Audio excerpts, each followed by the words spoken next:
2025-yilda sementavoy tiyaga va shuva xizmatlari necha pul bo'lyapti? Bugun Namangan viloyati Jomashov shahriga kelganmiz. Ustakalamizdan batafsil ma'lumot olgani. Ustakam do'stlari, assalomu alaykum. Ustaka. Rahmat.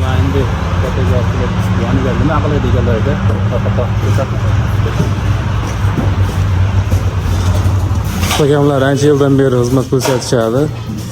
Ish bo'yicha. Ishlar bilan sementavoy tegalarini olganmiz. Namangandagi Jomashov. Hozir beklar shuka turka shuva xizmatlari bo'ldi bu yerda. Shuva xizmatlari.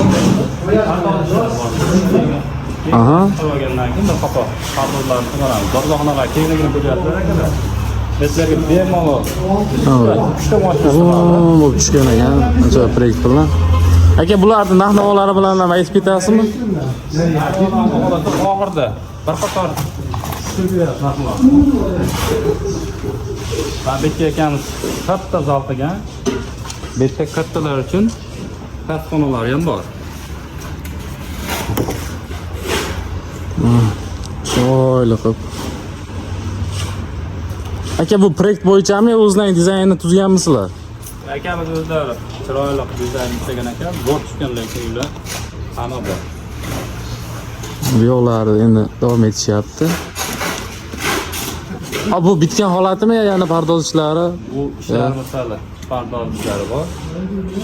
Bu bitgan holat emas, bu ustida yana pardoz qilib. Yegalarning pardoz bor. Hali ishlari bor. Kerak, qurib olgandan keyin bir qator pardoz bo'lsa, yana chiroyli bo'ladi. Holatda.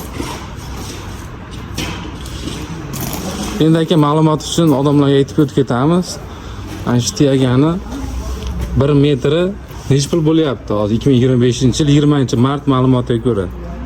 Bularda 1 metrimiz 130 ming, 140 mingdan bo'lyapti. Betlar pastlik hisobiga 130 dan qilib beryapmiz akamizga. Bu o'yinchoqlari ham shunda 1 metrga yuradimi yo?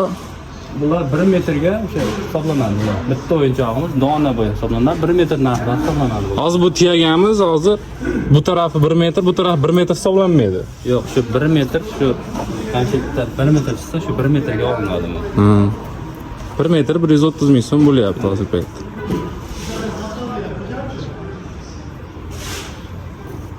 Atkozlari bilan chiroyli qilishibdi akalar. Yo'llari davom etyapti hali.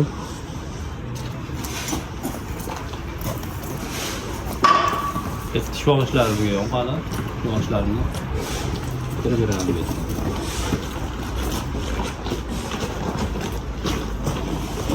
Ustalar mehnatiga o'zlaring 1 gacha baho berib qo'yasizlar. Like bosib qo'yinglar, bizga qo'llab-quvvatlanglar.